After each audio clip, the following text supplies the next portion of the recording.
संग करने से ये बुद्धि मिलती है। उसकी कीमत है प्रेमियों का संग करना। कृष्ण भक्ति प्रेम जागृत हो, कोई भी चीज लेनी हो तो उसकी कीमत देनी पड़ती है। तो उसकी कीमत है रसिक संतों का संग, रसिक जनों का संग, प्रेमियों का संग। ये दान से, पुण्य से या पैसा खर्च करने से नहीं मिलती, ये बुद्धि मिलती है प्रेमियों का संग करने से। किसका संग करते हैं? तो आओ किसी प्रेमी का संग करें। संयोग का रस नहीं आएगा।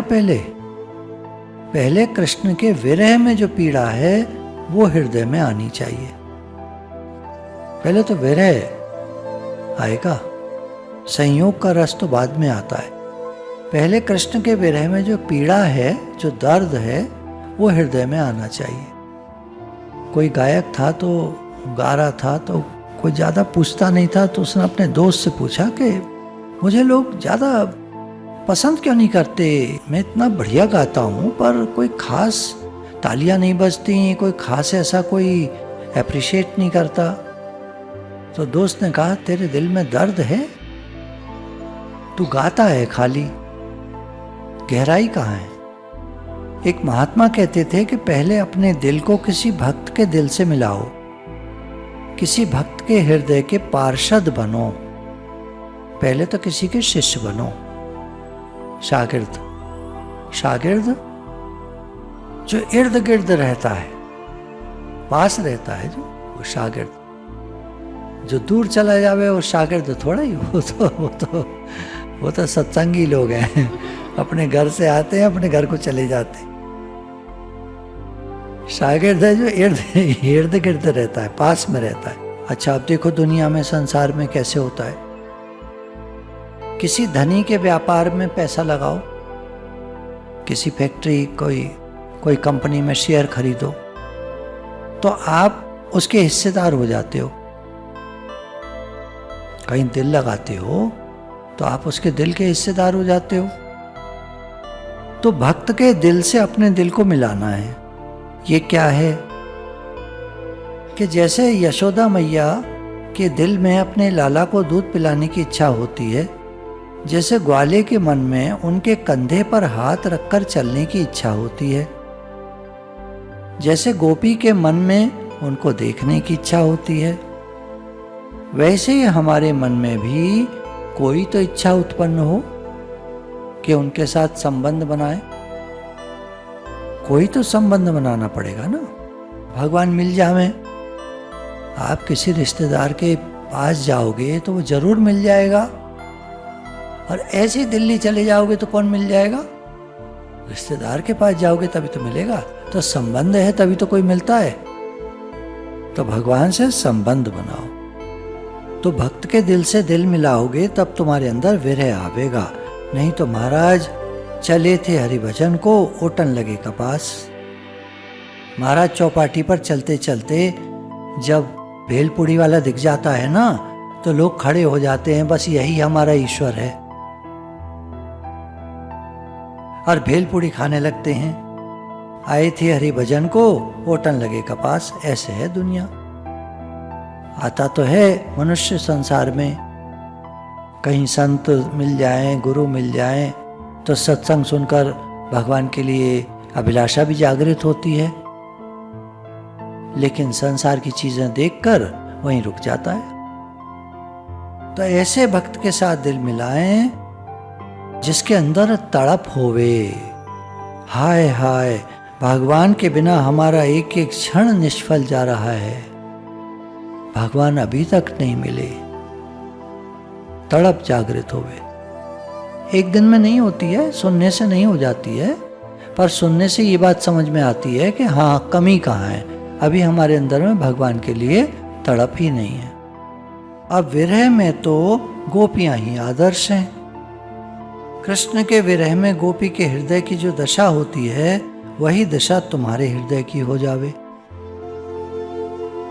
अब गोपियां अनेक हैं, किसी के चित्त में दीनता, किसी के चित्त में प्रेम। अब देखो दीनता वाले की बात देखो, वो गोपी कहती है कि प्रभु जब जब हमारे जीवन में दुख आया, विपत्ति आई, तब तब दौड़कर तुमने हमें बचाया। अब देखो हमारे जीवन में ये दुख आया है कि तुम अंतर्धान हो गए हो, दिख नहीं रहे हो हमको। अब विपत्ति आई है, अब तुम दौड़कर हमें बचाते क्यों नहीं? एक बार कालिया नाग के विष से दूषित पानी पीकर ब्रज के सब बछड़े और ग्वाले मर गए थे। उस समय तुमने उन्हें बचाया था कि नहीं? इसका मतलब यह है कि यह जो विपत्ति है, आपके विरह में जो दुख है, वह उससे कम नहीं है, उससे ज्यादा है। वह अघासुर रूप अजगर जब सब बछड़ों और ग्वालों बालों को निगल गया था, उस समय भी श्याम सुंदर तुमने दौड़कर उनको बचाया। उससे ब्रज की रक्षा हुई। इंद्र ने क्रोध करके वर्षा की और आंधी चलाई। तृणावर्त आया, बिजली चमकी, वज्र गिरे, आग लगी। वृषभासुर आया, मयासुर आया, व्योमासुर आया।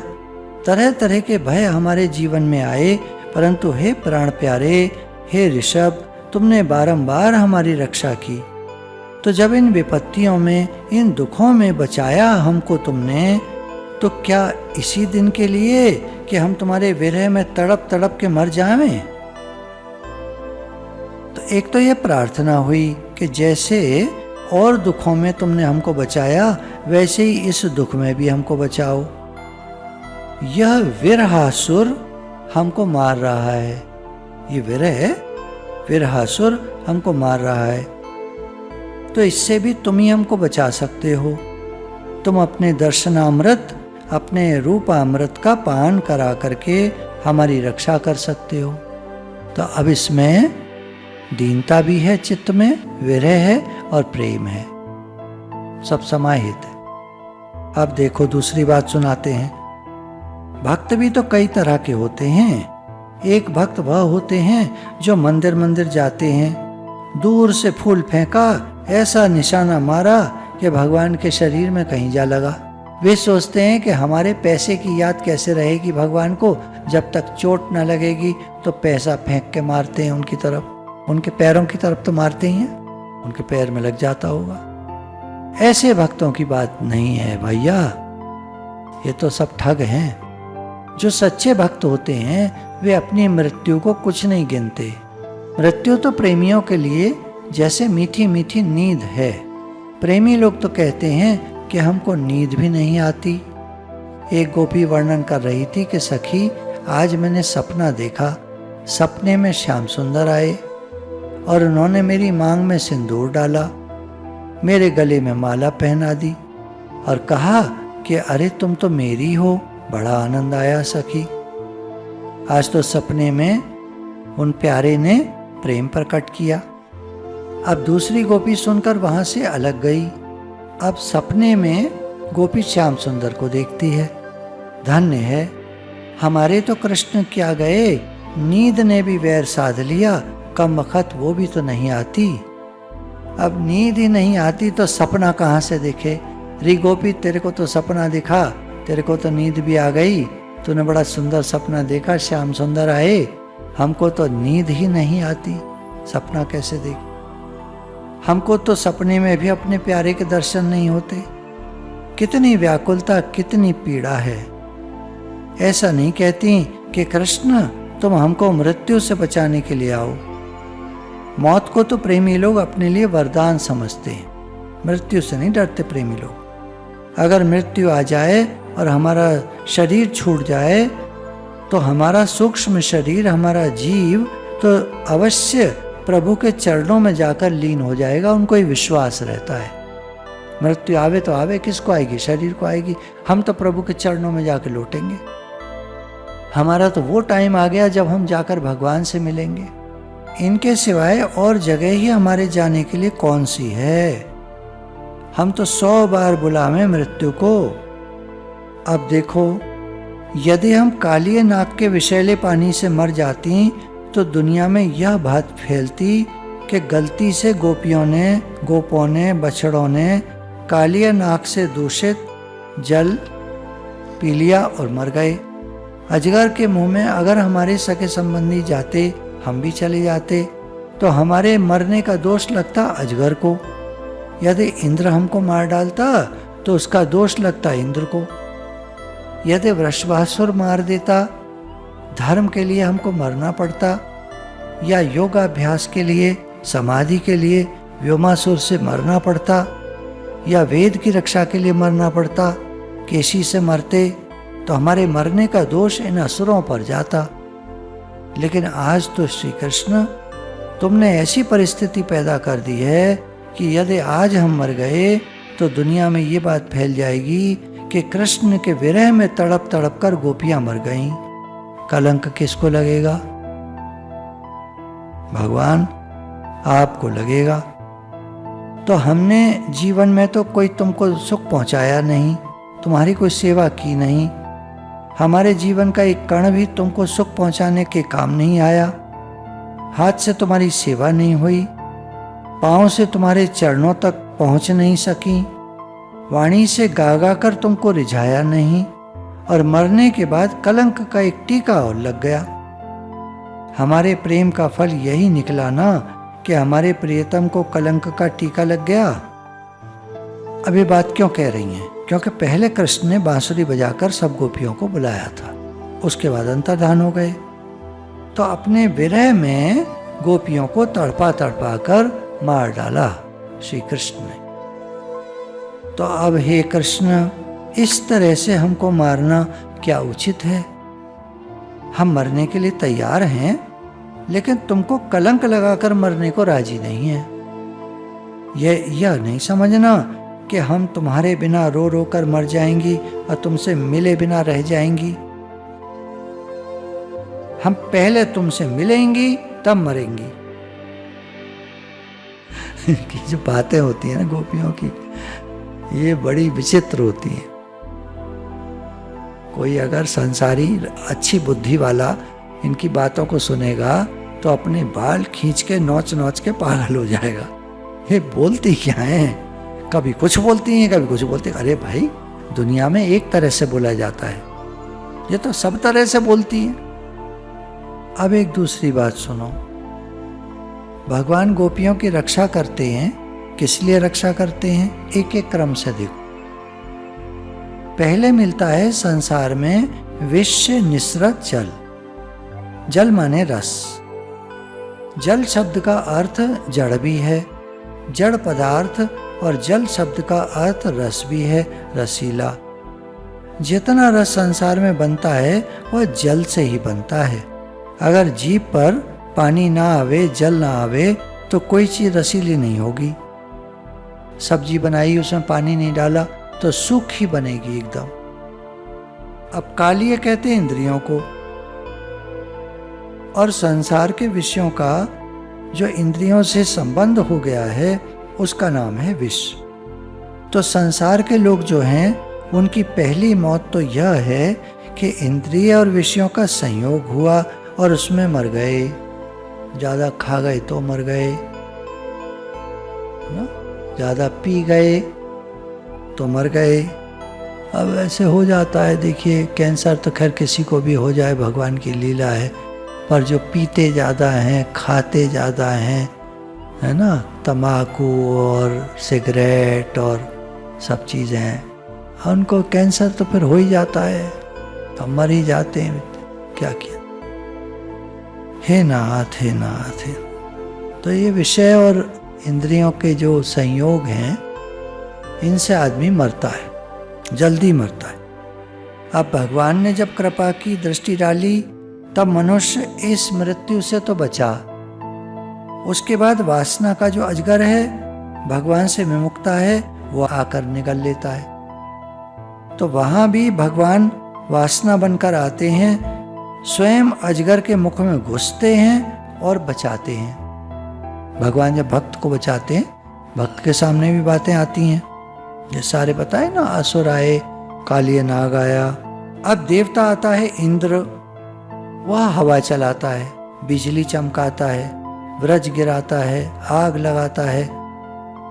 सब देवताओं से दुख आए। देवता भी तो भगवान की ओर चलने में बाधा डालते हैं, फिर धर्मानुष्ठान का दुख आता है, धर्मानुष्ठान करो। फिर समाधि का अनुष्ठान आता है, समाधि लगाओ। तो भगवान कृष्ण की प्राप्ति में ये सब नीचे रह जाते हैं। अपनी मंजिले मकसूद पर पहुंचने के लिए रास्ते के ये पड़ाव हैं, इनमें रुकना नहीं है। समस्याएं आवें, विषय भोग आवें, लोग ताने मारें, कारण आवें, परिस्थिति आए, रिश्तेदार आए, उसके बाद फिर धर्मानुष्ठान आए, फिर कोई गुरुजी मिलें, तरह तरह के बात बतावें, अनुष्ठान बतावें, फिर समाधि आवे। तो ये सब चीज़ जो है कह रहे हैं पड़ाव हैं। जैसे कि जब कोई केदारनाथ जाता है तो रास्ते में बैठ बैठ के जाता है। कहीं कहीं रास्तों में बेंचें पड़ी हैं, शेड लगे हैं, वहाँ बैठ जाते हैं लोग। फिर बीच में वो आता है रामबाण गांव, वहाँ खूब सारे पराठे के स्टॉल हैं। तो जिस मर्जी स्टॉल पे हर घोड़े वाले का फिक्स है, वो अपने वाले पे रुकता है। यहाँ का पराठा बढ़िया है साहब, यहाँ खाइए आप। उसको तो फ्री में मिल जाता है पराठा। तो इनमें रुकना नहीं है, चलते जाना। एक सज्जन बद्रीनाथ जाने वाले थे। अब हरिद्वार में गंगा जी के जल की जब ठंडक देखी, उसमें उतरे, नहा के स्नान करके चलेंगे। अरे भाई मजा आ गया, बस बस बस, अब कहाँ जाना है, इतना ठंडा गंगा जल तो यहीं मिल रहा है। फिर क्या हुआ, और साथी थे, उन्होंने कहा नहीं नहीं आगे चलेंगे। अब ऋषिकेश पहुंचे, वहां तो हर हर धारा, अरे भैया गंगा जी का प्रवाह बड़ा सुंदर, और जल हरिद्वार से कहीं ज्यादा सुंदर, देखने में भी और स्पर्श में भी। बस अब तो यहीं रुकना है। नहीं माने और लोग। अब ज्योतिर्मठ आया, वहाँ की हरियाली देखकर मग्न। देवदर्शनी पहुँचे तो देखा कि कंचनजंगा चमक रही है चांदी की तरह। बड़े बड़े बर्फ के पहाड़ जो सूरज की रोशनी पड़ने से कहीं कहीं सुनहरे मालूम पड़ रहे हैं। सोने के बड़े बड़े नगर मालूम पड़ रहे हैं उनके ऊपर। बोले बस बस, अब आगे जाने की क्या जरूरत है। तो जो पड़ाव में ही रुक जाता है वो अपने लक्ष्य तक नहीं पहुंच पाता।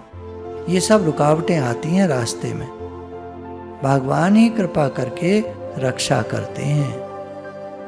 अपनी कोई झांकी दिखाकर, कोई झलक दिखाकर, कोई कृपा प्रकट करके, कहीं चपत लगाकर आदमी को फंसने नहीं देते।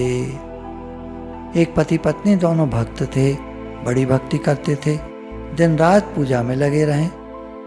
उनके घर में एक बेटा आ गया। अब महाराज दोनों ने बांट लिया, प्यार करें तो बच्चे को, भगवान को भूल गए। ऐसे होता है, देखते होंगे आप। अब यहाँ दृष्टांत देते ना, लोग क्या करते हैं, सुनते हैं, उड़ा देते हैं, अरे तो औरों के लिए, और तुम्हारे लिए क्या है जो यहाँ बैठे हो। सत्संग में तो उसको आना चाहिए जिसका पूरा दिल दिमाग भगवान के लिए लगे, जिसका बच्ची बच्ची में लगे, वो जाए अपना वहीं, बच्चा बच्ची देखे। जब भगवान को भूल गए तो भगवान ने धीरे से बच्चे को वापस बुला लिया। अब फिर दोनों भगत हो गए भगवान के, भगवान की भक्ति करने लगे। बोले प्रभु ऐसा क्यों किया हमारे साथ, हमारे बच्चे को अपने पास क्यों बुला लिया। तो भगवान की तरफ से आवाज आई, बच्चा तुम्हारा था क्या, हमने तो तुम्हें खेलने के लिए दिया था, तुमने उसे अपना बना लिया, हमें भूल गए, इसलिए ले लिया वापस। तो कोई किसी को मनोरंजन के लिए कोई वस्तु दे और वो व्यक्ति उस चीज को अपनी मान बैठे, तो वह वस्तु छीनकर, चपत लगाकर, कभी कभी अपनी झांकी दिखाकर भी, कभी समझा बुझाकर भी भगवान उन सब विघ्नों से रक्षा करते हैं। ऐसा विघ्न है ना संसार के, हमें समझ में तो आता नहीं। हमें पैसा आवेगा तो बड़े खुश हो जाएंगे, पैसा आ गया, पैसा आ गया। ऐसा विघ्न है, भगवान की तरफ चलने में बाधा है। एक जने अक्सर कहते हैं कि टूर प्रोग्राम बना लीजिए कोई थोड़े से लोगों का, तो वो हमारी तरफ से सब खर्चा हो जाएगा। तो मैं उनसे क्षमा मांग लेता हूँ, कहा नहीं उनसे, पर इस वजह से कि ये पैसा लगाएंगे और बाद में नखरा किसको दिखाएंगे। निष्कामी तो कोई होता नहीं, एक गुरु ही निष्कामी होते हैं, बाकी सब तो सब चालू टाइप के होते हैं ना। तो पैसा लगा के और फिर अहंकार करेंगे और गुरु जी पे अधिकार जमाएंगे। एक बोले बढ़िया गाड़ी दिलवा दें आपको, हमने कहा नहीं चाहिए। गाड़ी तो तुम दिलवा दोगे, रोज रोज की तुम्हारी चिक चिक कौन सुनेगा। एक बोले कुछ, एक बोले कुछ, सब अपनी अपनी गीत गाते हैं ना।